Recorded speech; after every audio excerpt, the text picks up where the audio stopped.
Zianda Mbogo from News from Africa. Mr. President, we know you to be someone who is about process.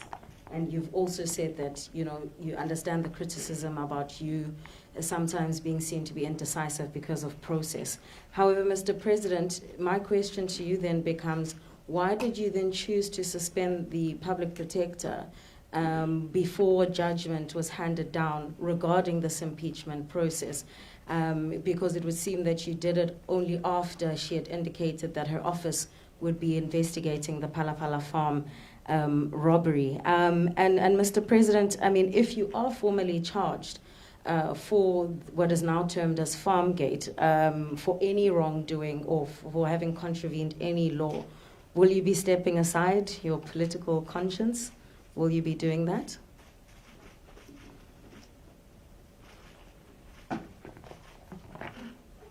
Okay, thank you very much. Mr. President, you may have the first part of your question.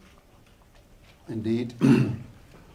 I don't know, I didn't see a number of you in the National Assembly, unfortunately, as you are not members. That may change for some of you in time, I guess. I did say in the National Assembly that we would like to leave this whole matter of the robbery to the due process that must unfold.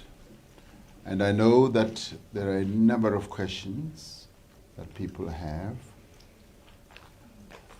And I did say in the National Assembly, quite a bit of counsel was passed on to me by a variety of members, some even quoting the Bible and all that. And I did say that whilst the approach and the advice is that allow the due process to unfold, let those that are investigating are meant to do whatever review process, go ahead with it, and so that the whole matter can be looked into closely. And the advice has been it's best to handle it that way. And then in the assembly I said, I've been given some counsel by a number of members of parliament, and I did say that that will also be considered because there are two positions. Do what every one of you who has asked a question and outline everything, and the other one from a more different position is let the due process happen as regards things like, you know, was this laundering of money? Was it the issue of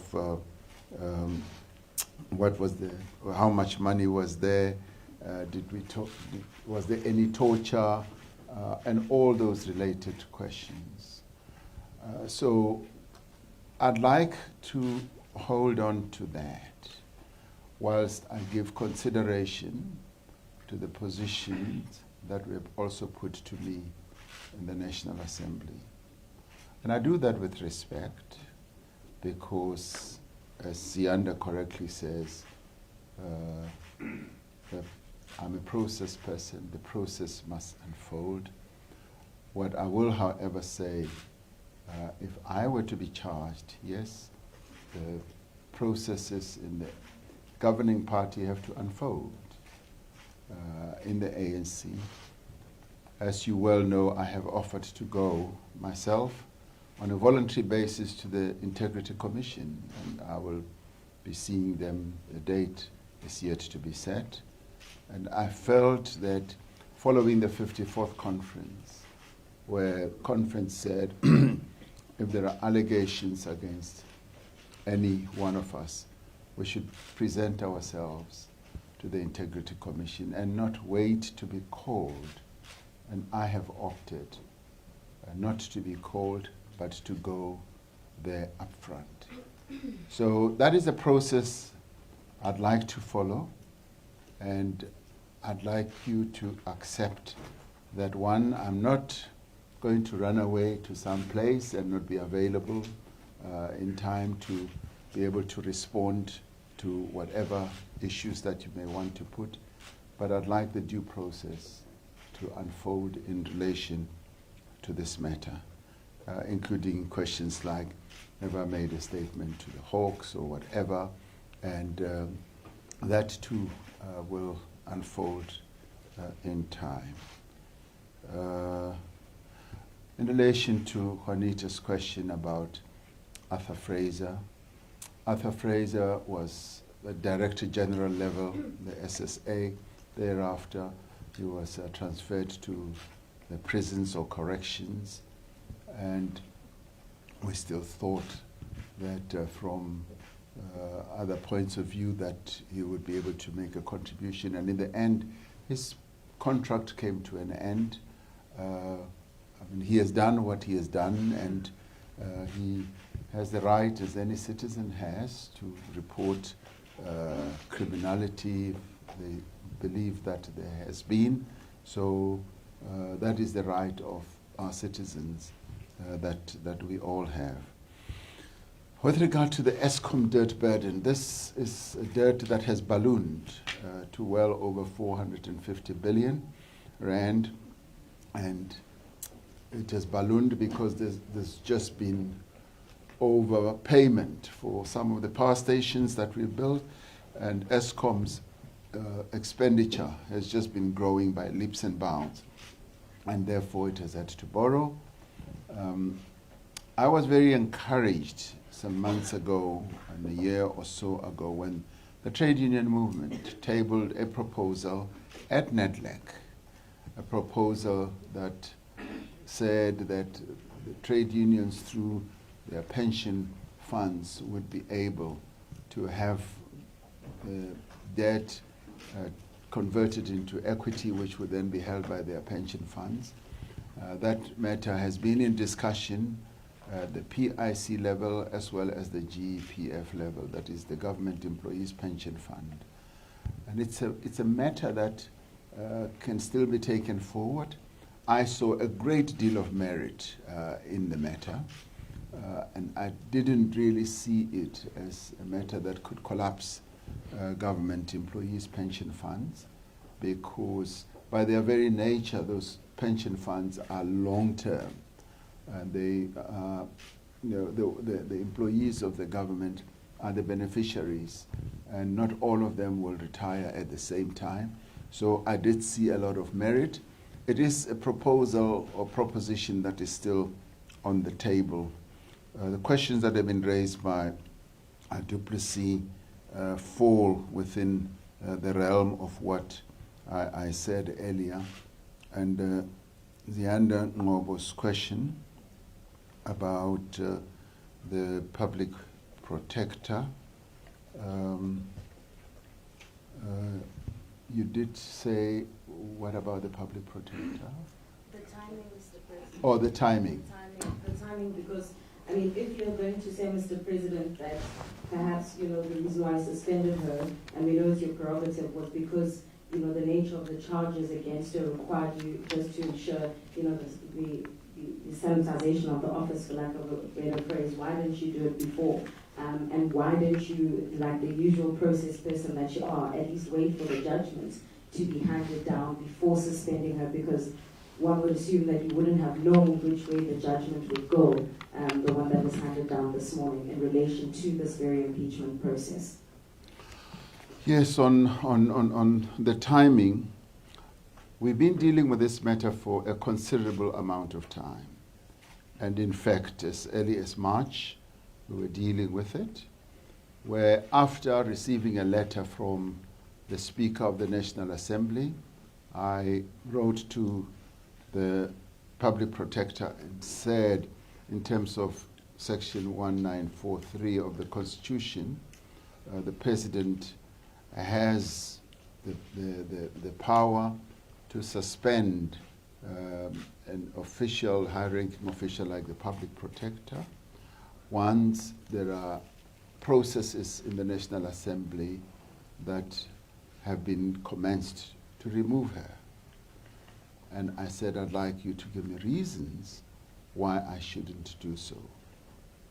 And that whole process took quite a long time. I'd given her 10 days, and there's been back and forth responses that even went way beyond that 10 days, having started in March.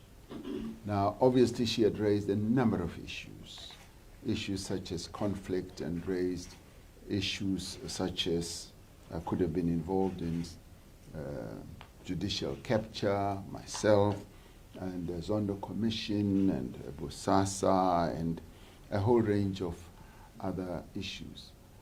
And I took her representations and analyzed each one of them, and wrote back that I thank her for the representations that she has made as to why she shouldn't be suspended.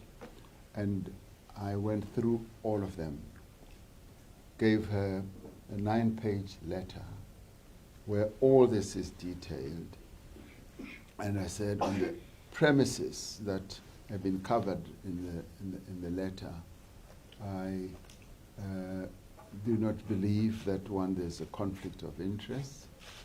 And she had also said that there are either potential or pending investigations that involve me.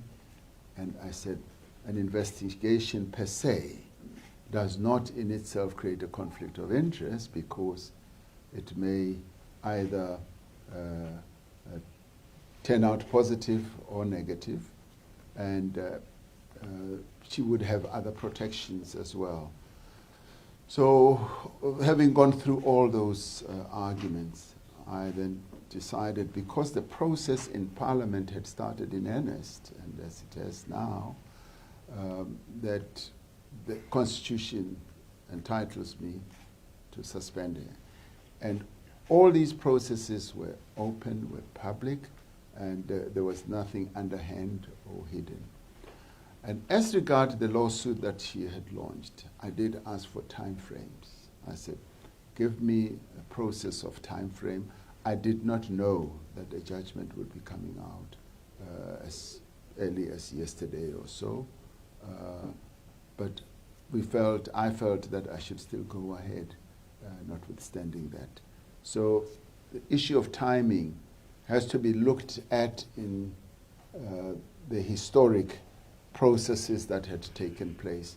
It was not an immediate term event, and it was not really even linked to the investigation that she argues she has launched in regard to the robbery at the farm.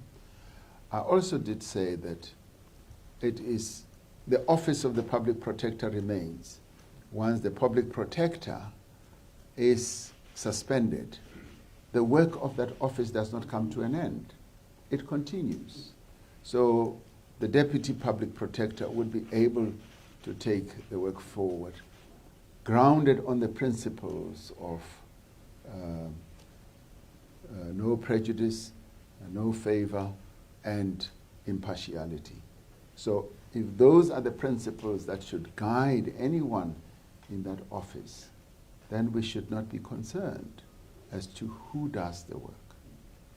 Thank you. Thank you very much, Mr. President. We'll take now the second round. Okay, I promised this gentleman to be the first one. The gentleman in the gray suit, ENCA. I've noted the other hands.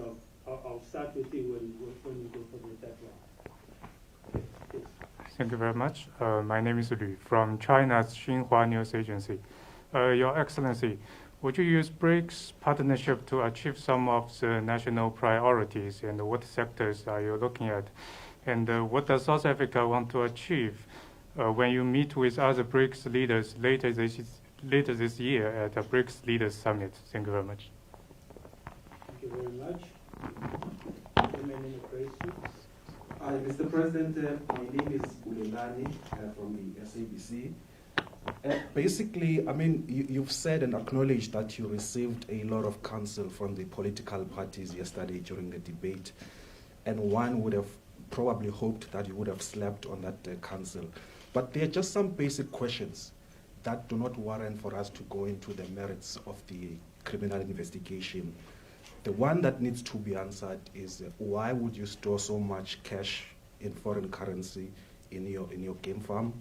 The second one is how much, because you've already indicated publicly in Limpopo that the amount that is being bandied about in the media is not accurate. In fact, what you allege to have been stolen there is far less. And the third question is, when was this criminal complaint, as you've acknowledged in your reply today, when was the criminal complaint laid and by who? The second counsel that you did receive yesterday was that, as you've said earlier, that you intend to go to the ANC's Integrity Commission to go and explain your side of the story. But equally, ordinary South Africans and South Africa at large are expecting you to take them into confidence around what is now seen or perceived as a suspicious incident. Why do you view the ANC much more important than South Africa in terms of taking them into confidence? And lastly, Mr. President, do you agree with the sentiments by some political parties that you should step aside pending the finalization of this criminal investigation? Because the argument is made that you cannot expect an official from SAPS or from the Hawks to be investigating a sitting president. I thank you. Thank you. ENCA.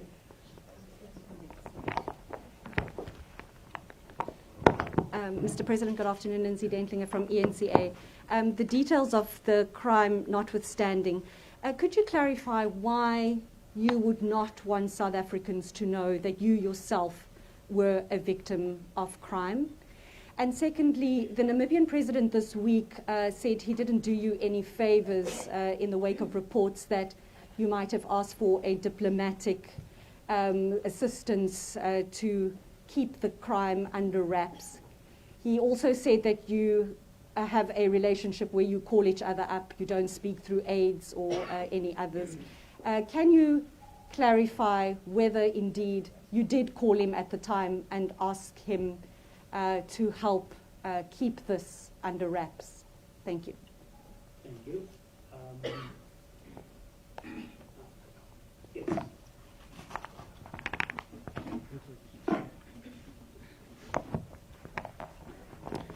Good day, everyone, and good day to you, Mr. President. I have quite a few questions, but I'm only going to ask. Abongile Boy from Zbonele FM. Thank you. Mr. President, in your budget vote yesterday, you mentioned that South African economy have grown by at least 1.9%, and the GDP is higher than before the pandemic. And we are still stuck with higher prices of fuel and everything. How is that happening? And secondly, we've seen the fifth incident of mass shootings in Khayelitsha. Is there anything that the national government is doing, maybe gokusebenzisana with the local government in beefing up the security? Thank you very much, Mr. President.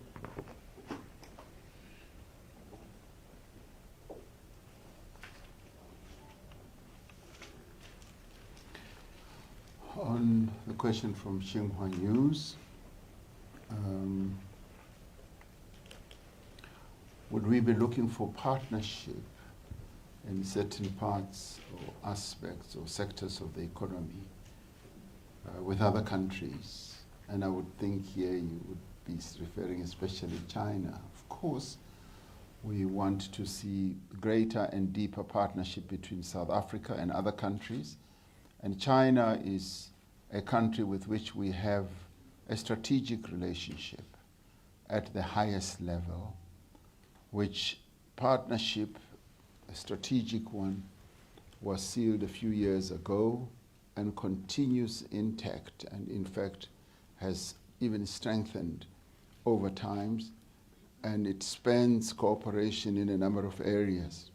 Areas where we want to see greater improvement is in trade relations, in infrastructure development, and basically in helping each other, particularly China, as it is the second largest economy in the world, supporting our whole process of development. And China came in very handy for us as a country during the most dangerous period of COVID, when we didn't have PPEs in large number. We were able to request China. I specifically had a number of engagements with President Xi Jinping, and he was able to open up really wonderful assistance processes, from PPE supply to us, also financial support. But China went beyond that. It was also the one country that assisted the continent. We set up the Africa Medical Supplies platform, and as we set it up, I spoke to President Xi Jinping and asked him to get Chinese companies to participate in this platform. The platform helped to reduce prices a great deal for PPEs in terms of masks, sanitizers, ventilators, and a number of other medical supplies that we got from China. So the cooperation and the partnership has been deep, has been meaningful, has been effective, and has been largely beneficial to us as South Africa and also broadly to our continent. What are we expecting with the forthcoming BRICS summit?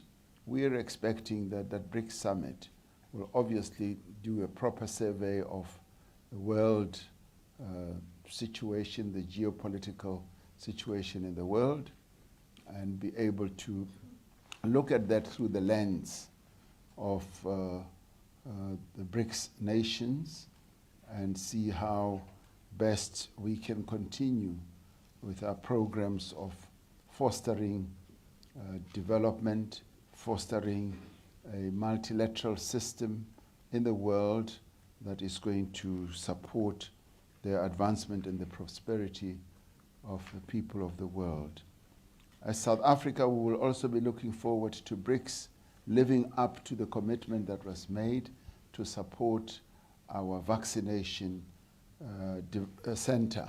As BRICS, we agreed that South Africa would be the home of the vaccination center that was going to be put up. So we would want that to be something that progresses, and also to deepen trade and broaden trade between the BRICS countries.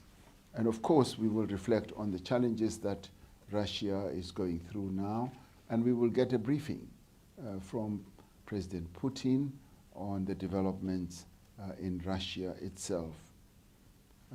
Coming to Bulelani, talking about the counsel that I received, and he asked a whole number of questions, knowing very well that those are questions that I said I'm going to be relying on the process that I have spoken about, that there's due process underway. And obviously, Bulelani will always try to sneak in the question under a different title. But I have to say, all these questions are questions that obviously have to do with the process that I have spoken about. Now, you also say that why is the ANC Integrity Commission being put at a much higher level than the people of South Africa? I don't think one should necessarily see it that way. One should see it in a way where the ANC, which is the party that deployed me in the work that I do, has a formal structure, which in terms of the conference that has given me my marching orders in terms of the work I do, I have to go and explain myself to, and I don't think one should look at it as either or type of situation. The one is not much more important than the other. It is just that there is a formalized process that I need to follow, and in time all that will be put forward. Now, you want to know if I will step aside because there could be a suspicion that I will interfere with the police, I'll interfere with various others. And we have said that we want the police to investigate whatever crime, whether whoever it is against, without any fear, without any favor, and on an impartial basis. And so if I were to say I'm stepping aside on that account, it basically means that I am confirming that I interfere in the investigative processes, which I must say I don't. And if I were to, it would be demeaning to those officials who work in those structures, because it would mean that they are not able to do their work on an independent basis, and it actually just destroys their own confidence because they will always forever be fearing that they may not follow things up properly because so and so is involved. Because we do need to free our various agencies and expect that they will act as fairly as possible. Just like what I said earlier about the public protector, it is the office that really matters. And the individuals who are in the office have to live up to the principles and the values that underpin the work of those structures. So that's what I would be relying on. Question from ENCA, I don't remember who asked it. Why should South Africans not know? Because I was a victim of a crime. It is part and parcel of what I have said about following due process.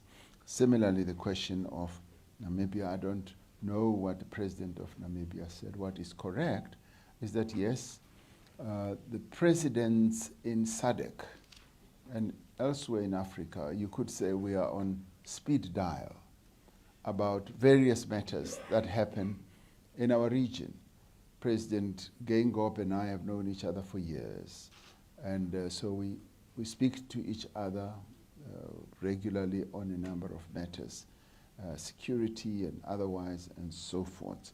So the one that you've specifically asked is part of that due process that we were talking about. The question from Abongile Boy, yes, we've seen the GDP growth of 1.9%, and we've also seen 3% growth in fixed investment, which is precisely what any economy would want to rely on for continuing growth.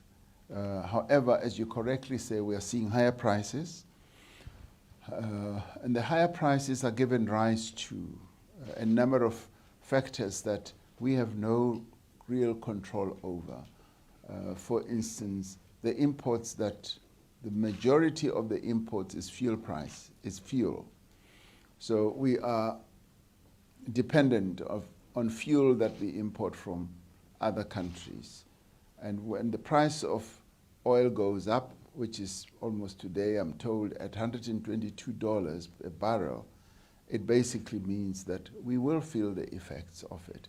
There was a time, Abongile, when the price of crude oil went to about $140, and we would have seen a price rise at that time. And we obviously forever hope that the price will taper down as the price of oil comes down. And you might recall that the price of oil has come down to as low as $40 per barrel. Now it is at astronomical levels, which is a major concern. That is why government has taken the measures that it has taken to lighten the burden and to take away the effect of the blow of these price increases from the ordinary consumer and drivers.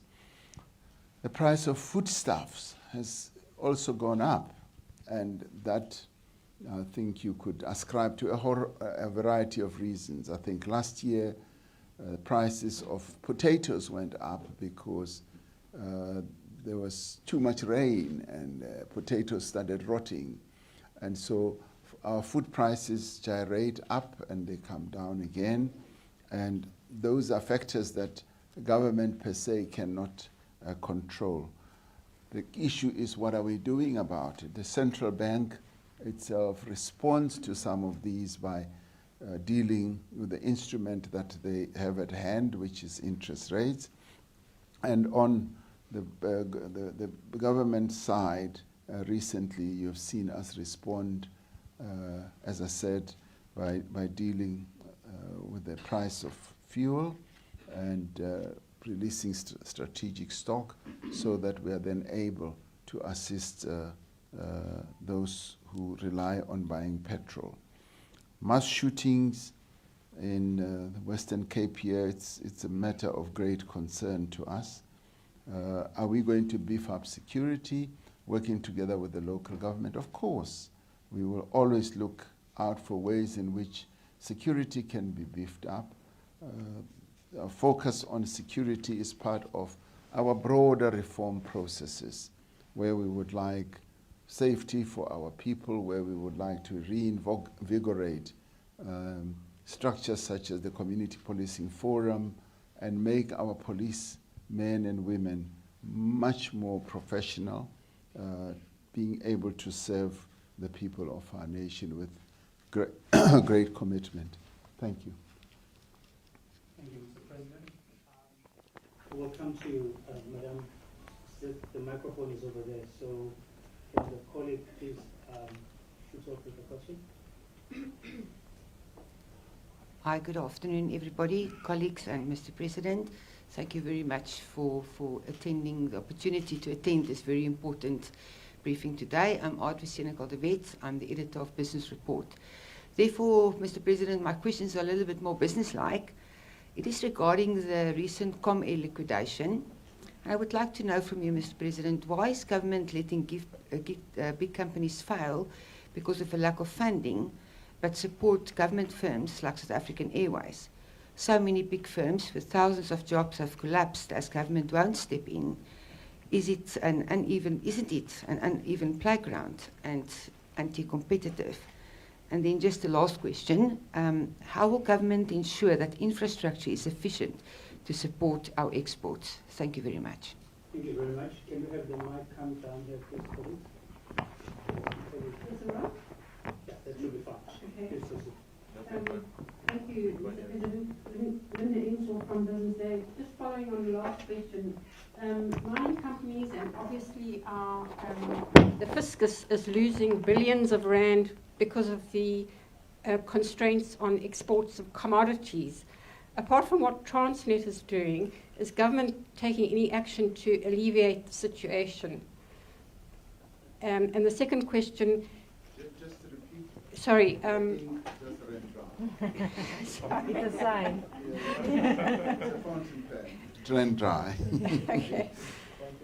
No, it's just in relation to the constraints on exports, which is limiting the export of commodities at a time when there's an international boom, depriving the fiscus and mining companies of very much needed funds. So if you could, is government doing anything to alleviate the situation, or are you just leaving it to Transnet? And my second question related to Farmgate, not about the process or nothing about the claims, but your reaction when you read the reports about the complaint. How did you feel? Were you shocked or nervous, or maybe you can just elaborate? And then just finally, on the 350 Rand grant, beneficiaries haven't had it for the last 2 months. Is government doing anything to hasten that payment? Thank you. Thank you very much. Can we move over, please, to quality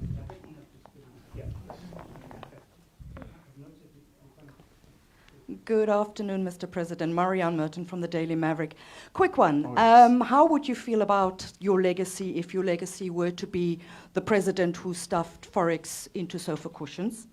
But on a more serious note, with regards to your social compacting negotiations, how are they going? Your budget vote speech yesterday seemed to indicate that things are tense and possibly at a tough moment. I understand no agreements have actually been signed off and sealed, and there is particular concern around the investment levels.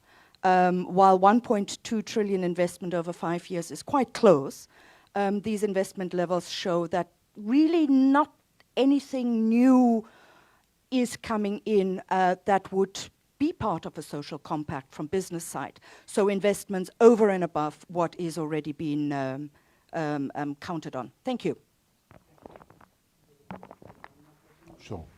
We'll take one more question. Gentleman in the black. Thank you so much. Good afternoon, President. My name is Sibonga Shoba. I'm employed by the Sunday Times. Mr. President, this matter is not going to go away. These are very serious allegations that have been made against a man who campaigned on an anti-corruption ticket, who spoke of the new dawn. And right now, it seems as if you are not. Some people may reach a conclusion that you are not living up to that promise, and the more you try to avoid it, the more it's going to explode. Because you are not going to respond to our questions related to this matter, maybe I should ask you, Mr. President, what do you say to a South African who now has a president who is being accused of being a potential money launderer, a tax evader, and someone who stuffs money in furniture? What is your message to that South African? What do you say to them? Okay. Cynical debate about Comé.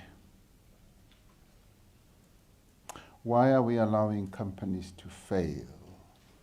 It's a very good question. And you also then attach to that, we, however, support other companies through various means and all that. That's a very good question. In the end, I think it has to do with the resources, the limited resources that government has, and the ability to be able to support these companies broadly. With state-owned enterprises, we usually just issue guarantees, but of late, we have actually had to sign checks, particularly for SAA and as well as Eskom. But it raises a very important question. I've seen it happen in other environments, in other countries, where when companies fail, they take a view that's too big to fail, particularly when it happened in the US, and then they just printed money and made sure that the auto companies that were about to fail, the banks that were about to fail, bankrolled.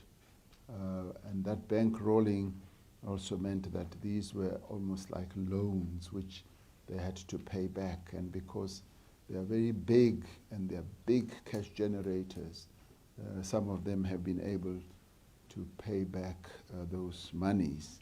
But you're raising a very important question. In the end, for us, it would depend on whether we have the resources or not to be able to give a level of support to a variety of companies. It also raises the question of the type of role we want to play as the state. Do we want to play a much more activist role and support, say, companies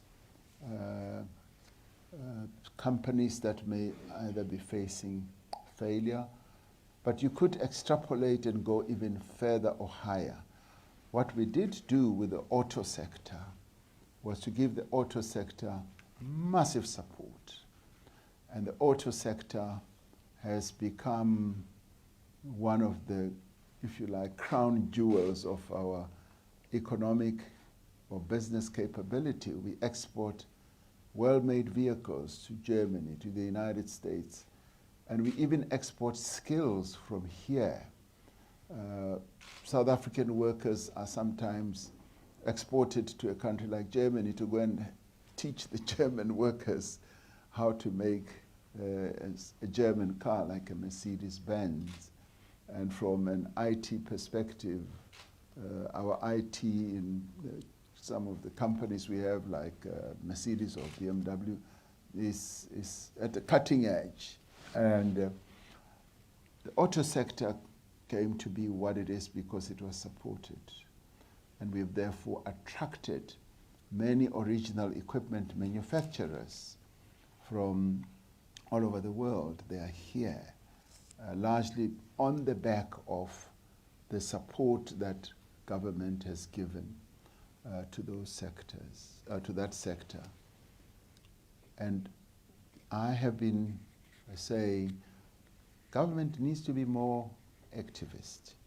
It needs to look at various other sectors that should be supported to retain jobs, to create jobs, and through support measures that could range from either tax holidays, that could range from subsidies, that could also include grants, R&D allowances and all that.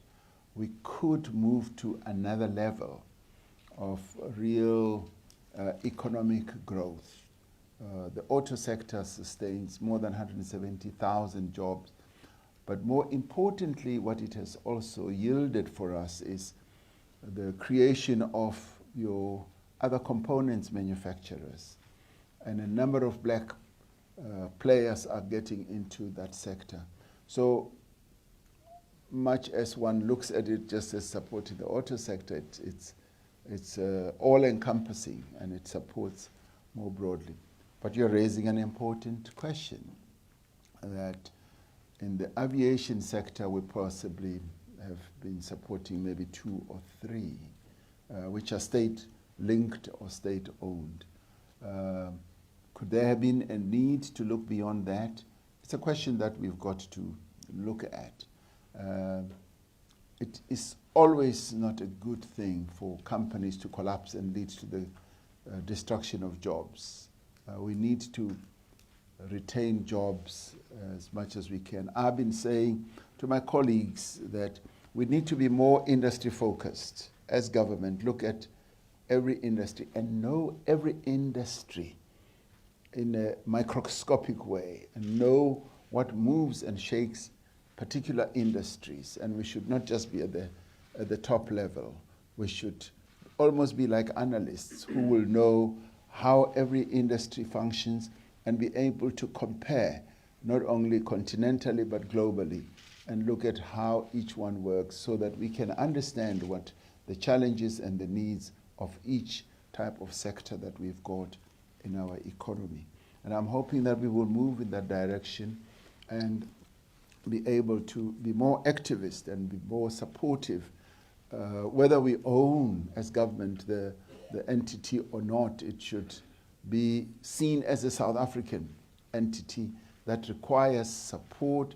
The support could be regulatory, it could be a whole range of, it should be like, nurturing every sector of our economy and keeping a very close watch on what should happen in every sector.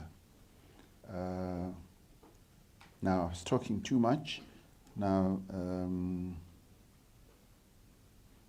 I wrote here sufficient support.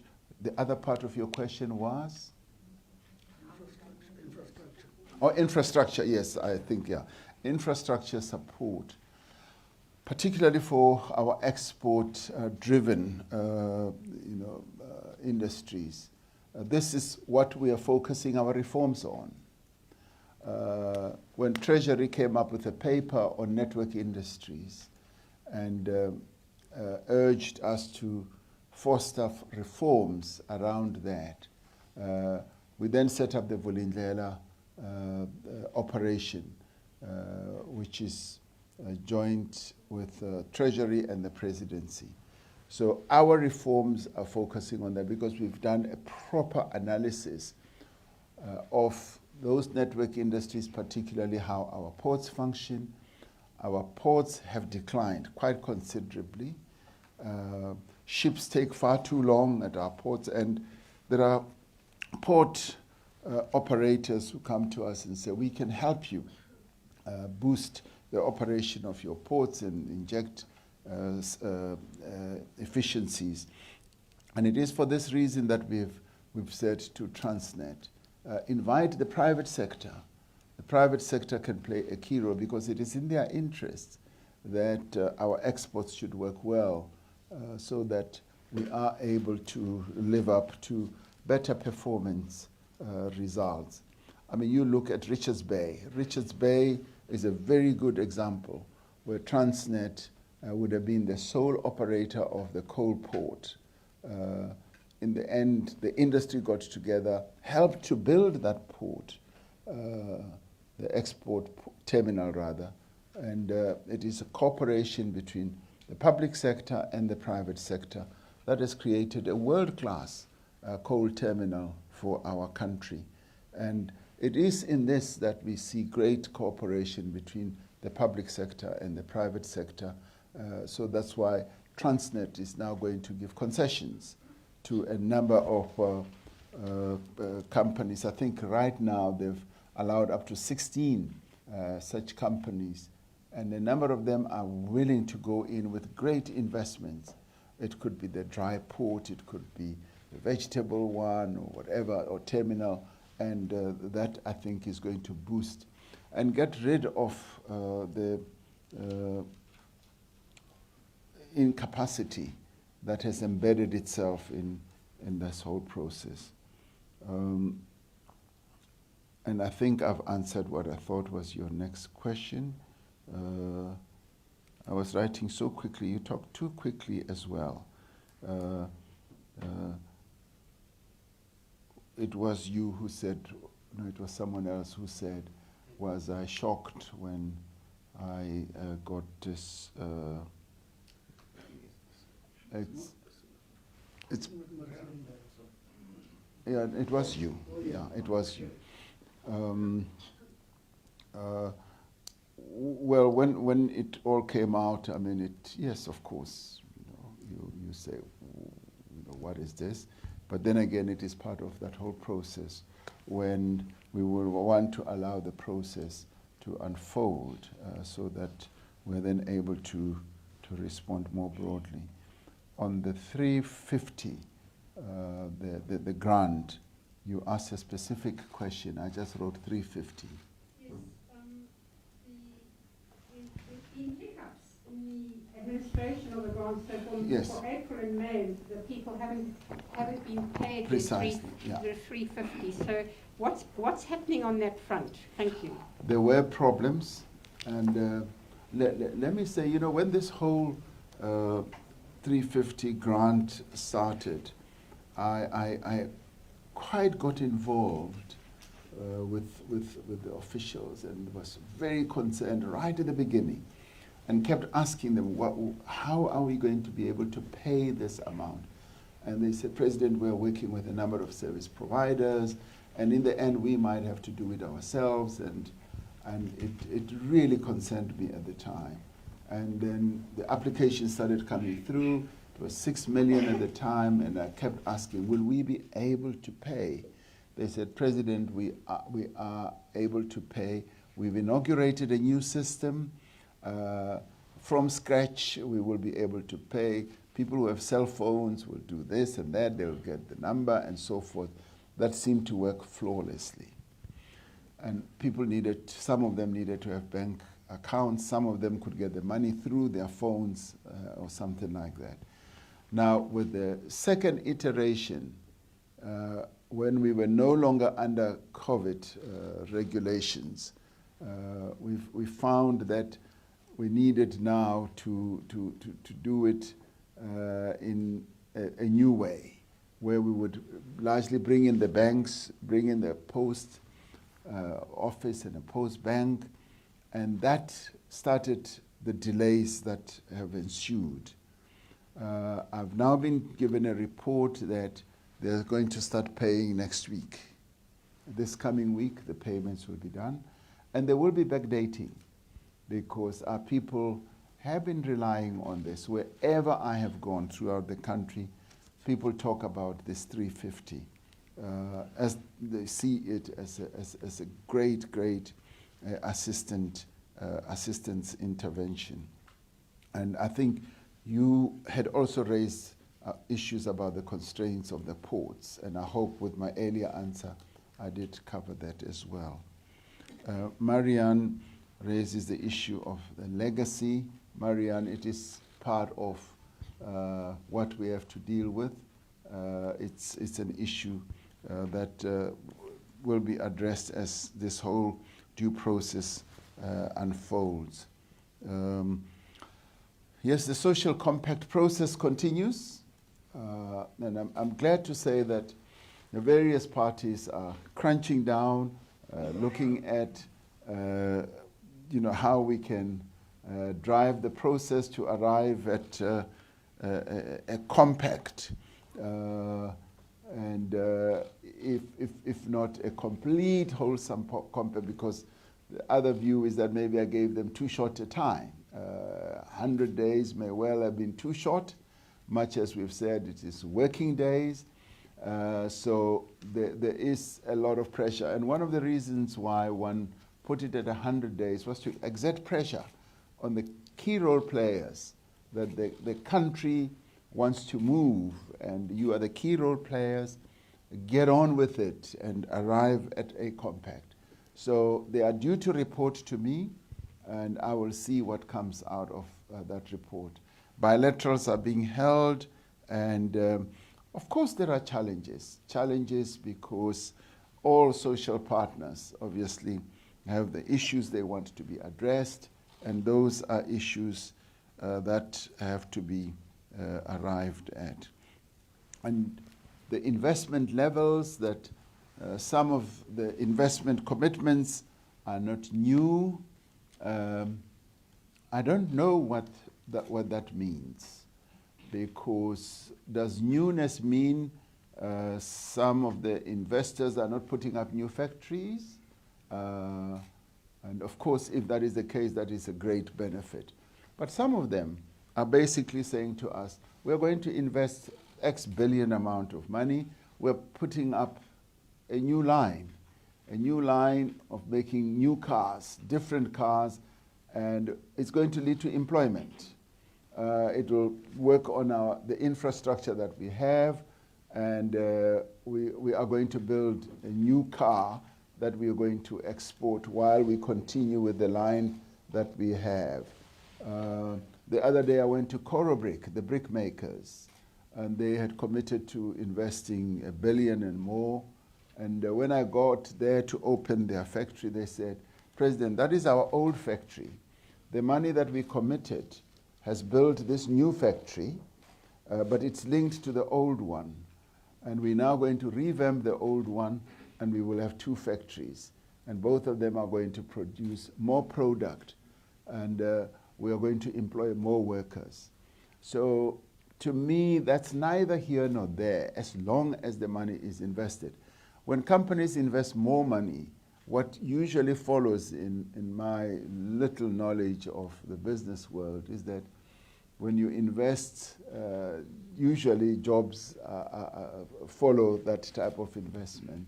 So people get stuck with, is this new money going into new investment or same old investment? I think we should not, be focusing so much on that. We should focus on, is new money coming in? When new money comes in, jobs follow. And it has a multiplier effect. And once jobs are created, other multiplier effects follow. Livelihoods are improved, either more tax, VAT or otherwise, and so the multiplier effect becomes quite handsome. Shoba asks, these questions will not go away. I'm not living up to my promise. We did say that the due process also needs to be observed.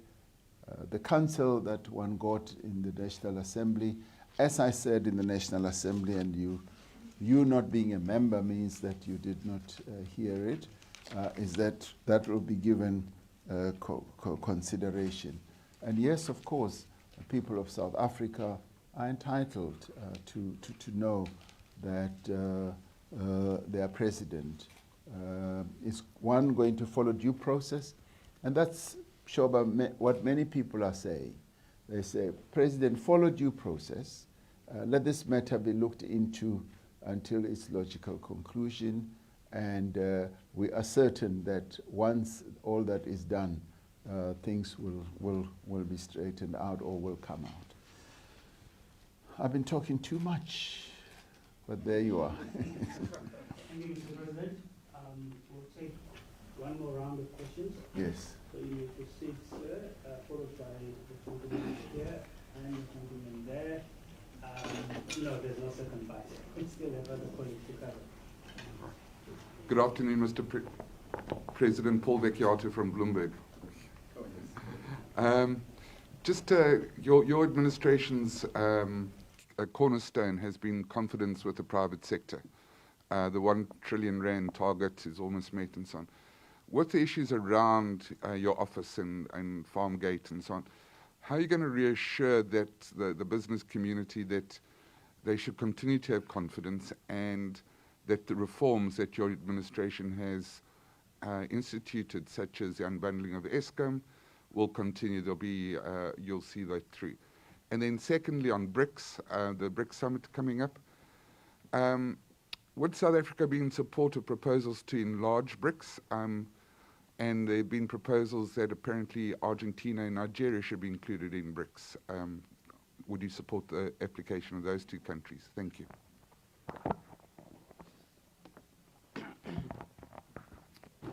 Mr. President, Joseph Mosia from SABC.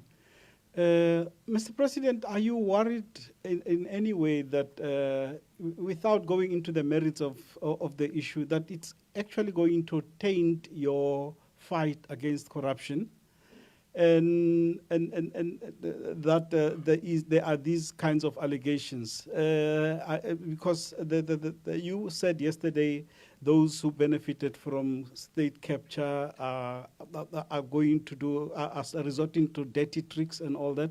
Do you think this particular issue could be linked to that? And on the issue of the cost of living of South Africans, I'm reading quite a worrying trend that people are struggling to cope. Do you think that the measures that are in place at the moment are adequate? Because many people, while they are not getting, while employment is not rising at fast enough levels, I know you said you were happy with the way it's going, but people are actually in reality suffering at the present. Is government going to do anything more than what is being done now, just to alleviate people's lives and livelihoods in the country?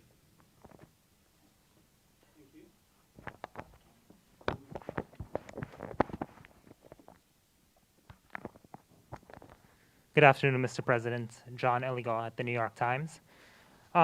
Just a couple quick questions. First, given what you have conceded, what you have admitted to about the farm scandal, that there was money taken, that you reported to your protection unit, you've said that you did not do anything illegal, and taking you at your word on that, would you still characterize what you did as wrong? In other words, would you, if that were to happen again, do you think you should have handled it differently? Second question, how do you characterize the political implications of this? How will this impact your efforts to get reelected as ANC president? And do you believe that this is something that your political opponents have drummed up and orchestrated in order to undermine you, that it's something that they've blown out of proportion? And the final question, as you know, your Home Affairs Minister is currently, has an operation in Deep Sloot to address the immigration issue in South Africa. And what's been going on the ground there is, as I'm sure you know, is they've been sending out immigration officers who've been stopping any and everyone, some of them South Africans, asking for ID, and if you don't have it, you can get detained even if you're South African unless you produce ID or can prove that you're here legally. Is this method of dealing with illegal immigration, is that in line with your philosophy of how South Africa should be addressing the immigration challenge? Thank you. Can you take one more question? Good afternoon, Mr. President. My name is Cyril with Independent Media. Given that you said that you'll be presenting yourself to the Integrity Committee, will you accept their decision to ask you to step aside? And I've partly been covered by my colleague who asked whether you believe this will hurt your chances at the ANC's national conference at the end of the year. Thank you. Thank you. Start with Paul. Will what has happened have a negative impact on investment or blow the confidence of, say, investors? Like investors take their decisions based on a number of factors. They don't look at one issue.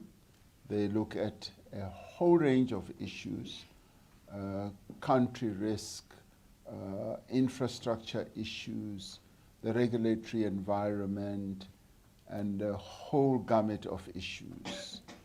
And when they go to their boards, that is the managers or the executives, they have to convince the board that we've looked at everything. And no doubt, issues like how the governance processes in the country work, how the political situation and climate is, and all that. So all that is taken into account, and it's put in the washing machine to see whether it yields a particular outcome which will encourage a company to want to invest. So having seen how a number of companies have come forward with their investment pledges and investment commitments, I would imagine that, of course, they themselves will need to take into account a whole range of matters. But I don't think they take decisions and base it on one sole issue. So the one issue, yes, has to be considered together with many other issues. So in the end, I really don't think that confidence in investment will be blown. Will South Africa support enlarging BRICS? It is a discussion that we are going to have. We have supported enlarging the membership of the BRICS Bank, and that a number of other countries want to join BRICS speaks volumes about the confidence that many other countries are having in BRICS. They see BRICS as a wonderful, forward-looking alternative to the current blocks that exist in the country, and people see BRICS as a very attractive bloc, political bloc, economic bloc of formation in the world, and that in itself is something that is positive. So we will have a discussion, and we as South Africa have not yet arrived at a decision as to whether other members should be welcomed. And I think one should look at the admission of other members in BRICS Bank as a wonderful stepping stone that could take us somewhere else. So I find that BRICS is becoming attractive, notwithstanding the very challenging times that the world is going through right now. Joseph asks whether this will not taint our fight against corruption. Could this be seen as being linked to, either the state capture process? I really don't think so. But then again, that is a matter that needs to be discussed as part of the whole process. The fight against corruption is so important, and we need to stay focused, because the corruption that we are dealing with is corruption that in the end diminishes the prospects of ordinary people to get services from government, where money is stolen from taxpayers, where money is stolen from government entities to further individuals' nests. So that is what I believe we cannot weaken our resolve on. Cost of living, are the measures adequate?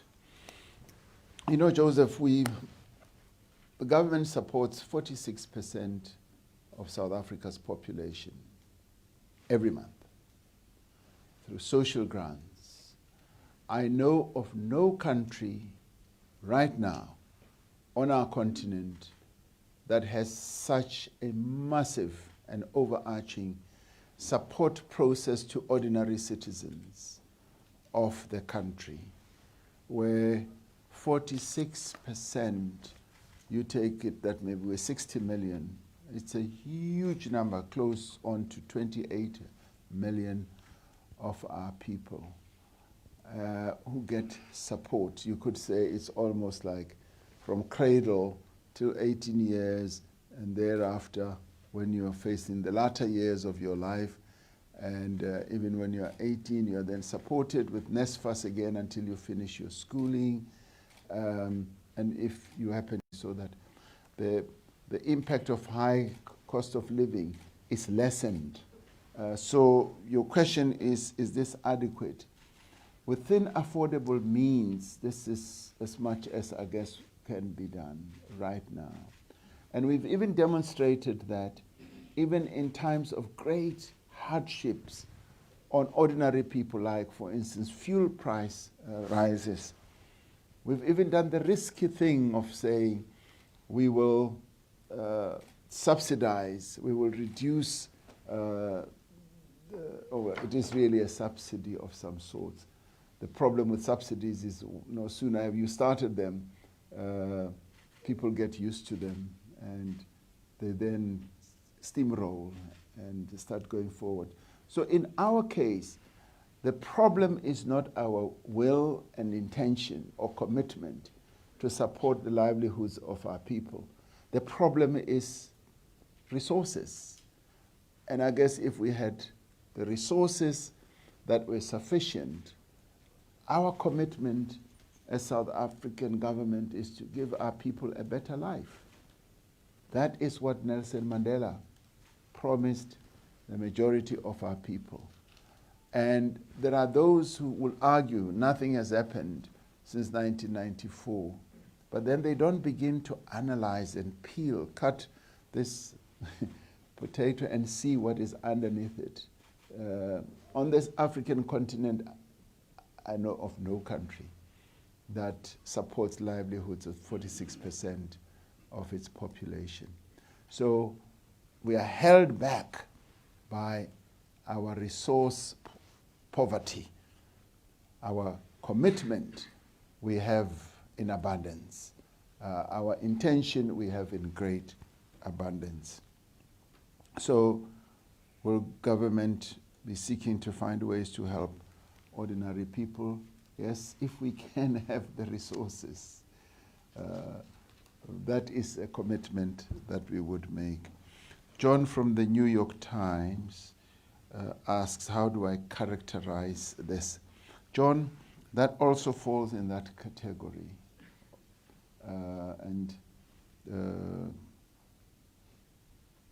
Almost said something else about the way New York Times raises questions, but you're raising a very sharp question, how do I characterize this?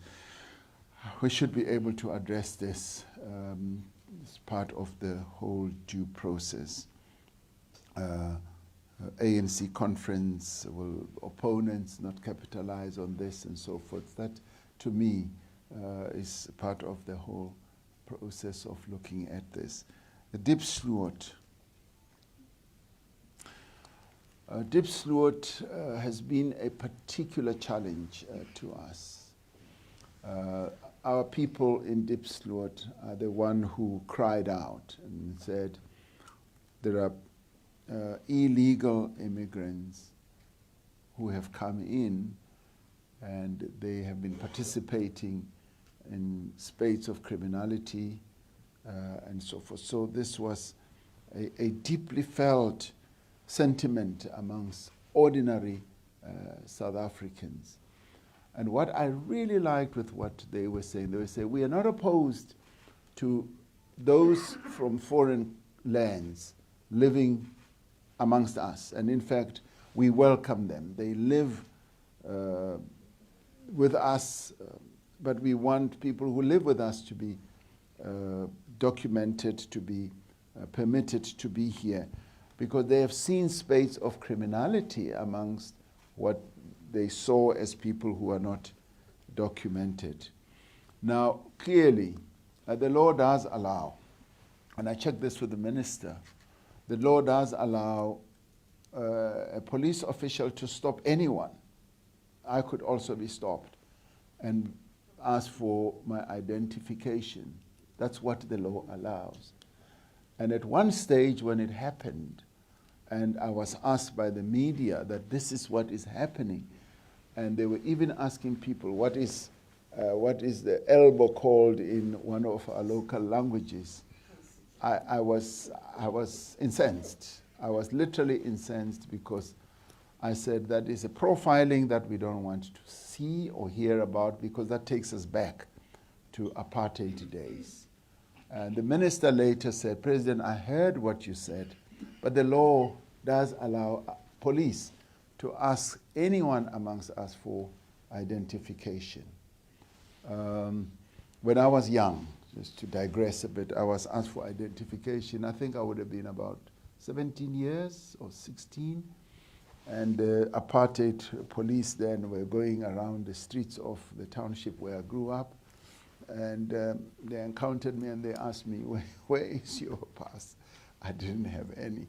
So I was handcuffed to a whole line of people who had been arrested because we didn't have our ID books. And that image came back to me when I listened to what the minister was explaining.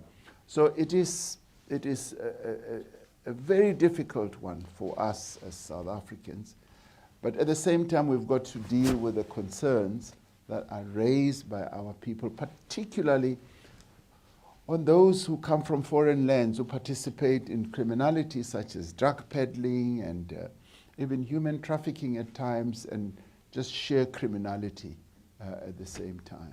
So we are having to traverse very difficult waters on this whole issue.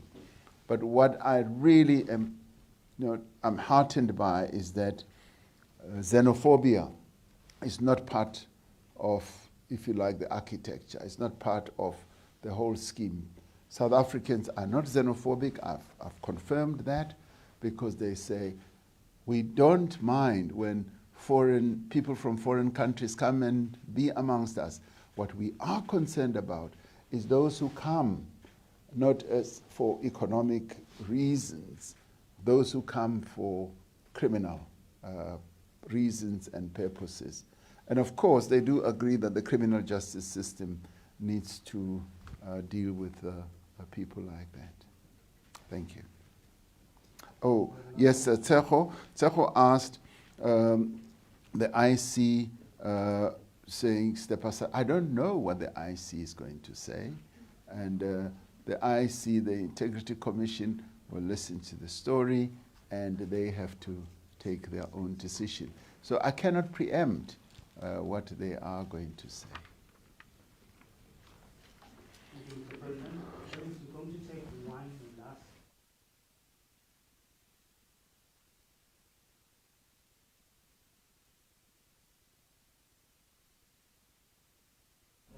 bear with me, but we'll take this last round and give it to colleagues who have not had an opportunity to pose questions. There's a question over there.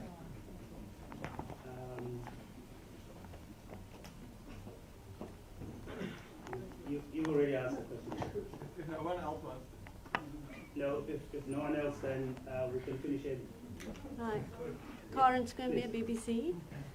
You've already said, Mr. President, that you didn't steal public money, but the allegations about around money laundering are serious. How would you reassure South Africans who are worried that you are not much better than your predecessor? Thank you. I take it that's the last round. Thank you very much for this. Mr. President, that's the last question. Yes, Florence from the BBC. Yes, I mean it is being said, and the whole range of allegations and insults are being hurled at me, and in the end, it is part of this whole process that I have to go through, which in the end will be the determinant. So I'm relying on this process to deal with this matter, and that's the best I can say to you. Thank you very much, Mr. President. Thank you, Minister Promubele. Thank you. Colleagues, thank you very much. That brings us to the end of this meeting. Thank you. Thank you. Oh.